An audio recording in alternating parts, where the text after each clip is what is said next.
Como, por exemplo, quer ver uma outra coisa? Hoje de manhã eu recebi uma pegadinha boba que me fez lá perguntar o seguinte: você foge de quem se apresenta a você com uma facada no meio das costas?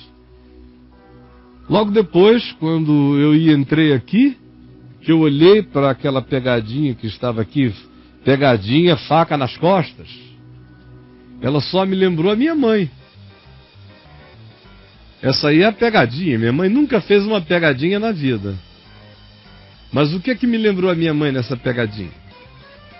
Foi a quantidade enorme de vezes que ela socorreu gente assim. Na pegadinha todo mundo foge, né?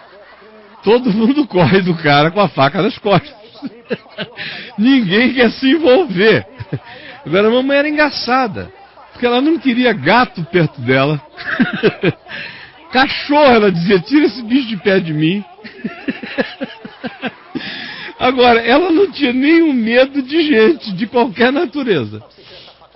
O cara todo cheio de ferida, todo ferrado, caído no chão, com a faca nas costas. Não conseguia apavorá-la. Nem o bandido que entrou, os bandidos que entraram lá em casa armados para assaltarem a ela, papai, todo mundo, aquela história que eu já contei, que papai botou todo mundo para correr, ela não entrou em pânico, ela ficou calada vendo, ela esperou ali algum tempo para falar a primeira vez. E olha só o que ela falou, ela não disse socorro. 3 homens com automáticas na mão, e o que ela falou? Papai sem ver nada, cego ainda ali. Ela disse, em nome de Jesus, parem com isto.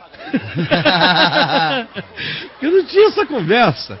Agora, o que está me lembrando aqui, enquanto essa palhaçada está rolando aí, é o fato de que ela chegava lá em casa, rapaz, enquanto ela teve saúde, especialmente na década de 70 e na década de 80, a coisa mais normal era a mamãe chegar lá em casa com alguém. Normalmente numa casa assim de pastores, papai, eu, não sei o quê. Você, quando se trata de um pastor misericordioso, não esses pastores de hoje em dia que estão pagando para o cara nem saber onde ele existe. Não, estão andando com segurança. Estão andando com segurança para se protegerem das calamidades da vida.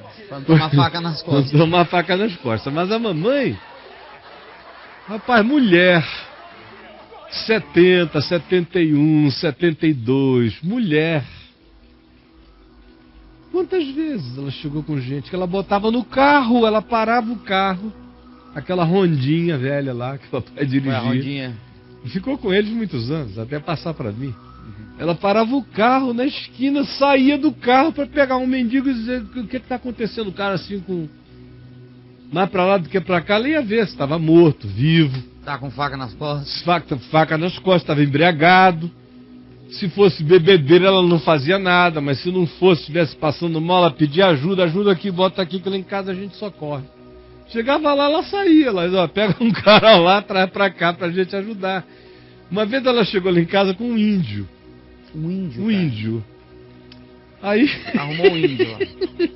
Eu tava na rua pregando, papai também. Quando a gente chegou, tinha um índio lá em casa. Isso. Aí, Laci Funai.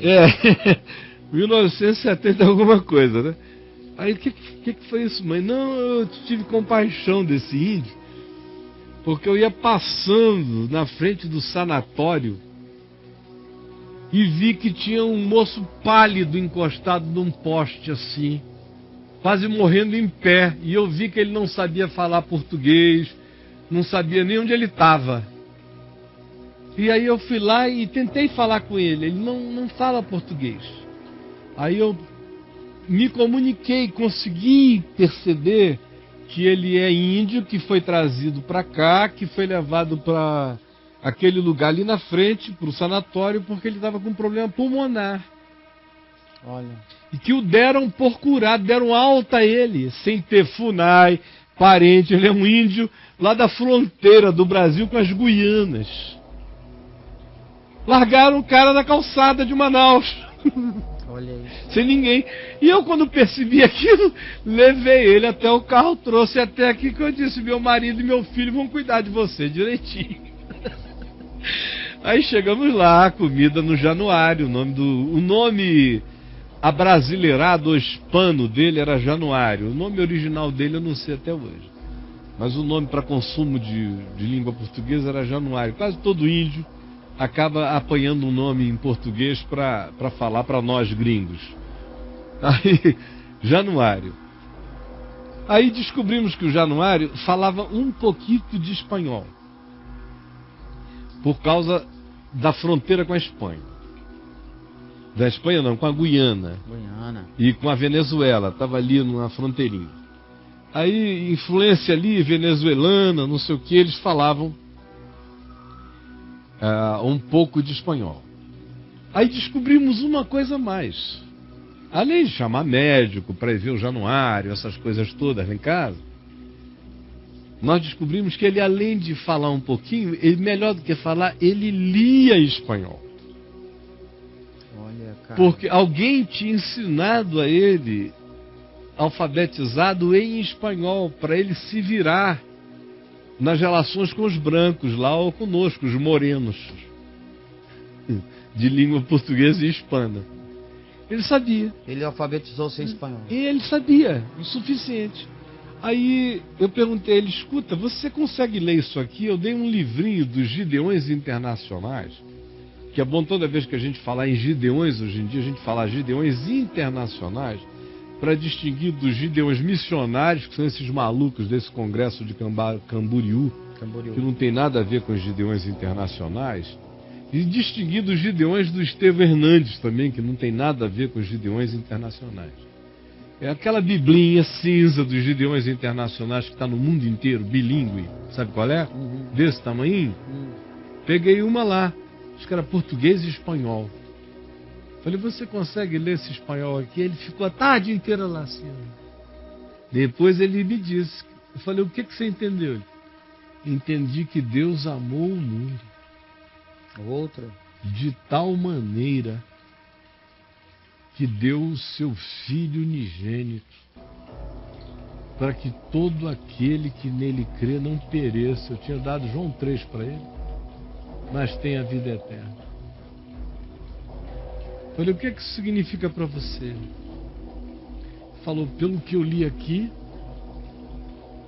significa que quem tiver fé, quem crê, com o coração crê nele, está bem, está perdoado. E eu falei, qual a importância disso para você? Ele falou, eu preciso ler mais. Mas se for como disse aqui, eu quero. Mas deixa eu ler mais. Aí comida, bebida, remédio, trato. Tínhamos um apartamentinho, ele ficou lá, a gente ia de manhã, meio-dia, à noite, fim de tarde, batíamos um papo com o Januário, não sei o quê, mas deixando ele bem livre. O médico que ia ver, media, remedinho, ele melhorando. Rapaz, um mês depois o Januário nos chamou, ao papai, a mim, a mamãe. E a mamãe é quem dava mais assistência do que todo mundo, porque o nhenhenhen do dia a dia era sempre com a mamãe, né? A gente era assim, as providências gerais, médico, não sei o quê, as pedagogias da relação, mas o dia a dia era a mamãe. Um mês depois ele nos chamou lá e falou assim, quando é que eu posso ser batizado? Aí eu falei, você sabe o que é ser batizado? Ele falou, ele não falou em água, quantidade de água, ele não falou nada. Ele disse, contar para todo mundo que nós já somos dele. Aí eu falei, é isso mesmo, pode ser agora. Batizamos o Januário ali. Ele ficou mais meses lá em casa. Depois nós o enviamos até a tribo dele, escoltado mesmo, para chegar direitinho lá. E quando foi um ano depois, nós recebemos uma carta desenhada à mão, em espanhol, que parecia que tinha sido impresso num programa de computador desses modernos, que ele deve ter levado meses para escrever aquela carta. Em suma, dizia que ele chegou, que ele pregou para a tribo dele, que quase todo mundo tinha se convertido, que quem tinha 3, 4, 5 mulheres tinha perguntado a ele o que faria. Ele falou, bom, cada um decide, eu posso decidir por mim. eu decidi ficar só com uma, a mais velha, que precisa mais de mim, a que chegou primeiro, e cuidar de todo mundo. Os filhos são todos meus, responsabilidade minha, mas se elas puderem, quiserem casar, eu libero todo mundo para casar. E diz que tinha muita gente fazendo a mesma coisa. Ele estava batizando conforme o clima. Ele escreve assim? Não, conforme o clima. Se quando chove, com menos água, quando não chove, com mais água.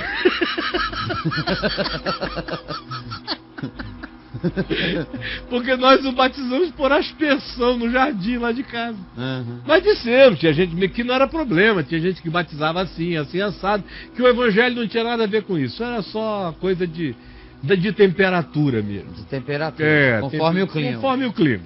Aí, pois bem, e que agora ele queria que nós mandássemos aqueles vidrinhos para ele. Rapaz, demorou para a gente entender o que eram os vidrinhos. Me mandem muitos vidrinhos. Até que um dia, acho que foi a mamãe que descobriu, são os negocinhos da ceia, os cálicezinhos da ceia, porque ele tomava ceia lá na igreja, a gente o levava lá, ele tomava ceia no vidrinho. Ele queria o vidrinho. Ele achava que para dar ceia lá na tribo tinha que ter vidrinho. Aí nós mandamos dizer para ele que podia ser sem vidrinho, mas mandamos um monte de caixa de latão de vidrinho para ele se divertir. Depois a notícia que a gente teve é que estava todo mundo no vidrinho lá, tomando a ceia para todo lado. Mandamos ver como é que era? Não. Entregamos tudo a Deus. O que está acontecendo lá, a eternidade o contará. Histórias como essa eu podia ficar o dia inteiro contando sobre as independências de uma mulher que não queria ser insubmissa, que nunca nem discutiu esse assunto, e que tinha liberdade para ir e vir, fazer o que quisesse, socorrer quem quisesse. Ela era aquela mulher de Provérbios 31, que o seu marido confia nela e que os homens ficam de pé quando ela se aproxima, e nunca fez propaganda de nada, nunca quis ser coisa nenhuma, nunca buscou nada de ninguém. E que, ao contrário, estava o tempo todo querendo investir, querendo dar. Depois dessa carta, você não viu esse índio mais? Januário, só tive notícias. Papai e mamãe tiveram outros contatos. Mas eu mudei para o Rio em 1981. Então, era muita coincidência eu chegar lá e encontrar com o Januário um dia que ele tivesse ido lá. Eu sei que ele voltou mais uma ou duas, ele voltou uma outra vez doente. Papai e mamãe o ajudaram a tratar-se outra vez e devolvê-lo. Depois dos vidrinhos? Muito depois dos vidrinhos. Eu já morava no Rio há muitos anos. Nós nunca perdemos totalmente o contato, exceto após a velhice total do papai e da mamãe, e da morte de muita gente que era intermediária. A vida vai passando, as pessoas vão envelhecendo, os comunicadores vão perecendo, claro, e os hiatos vão se criando. É assim que vai acontecendo à medida em que a velhice vai chegando. Ele virou um pastor da tribo. Da tribo. E tudo na absoluta simplicidade do evangelho, sem nenhuma forma de complicação. E ele foi entendendo.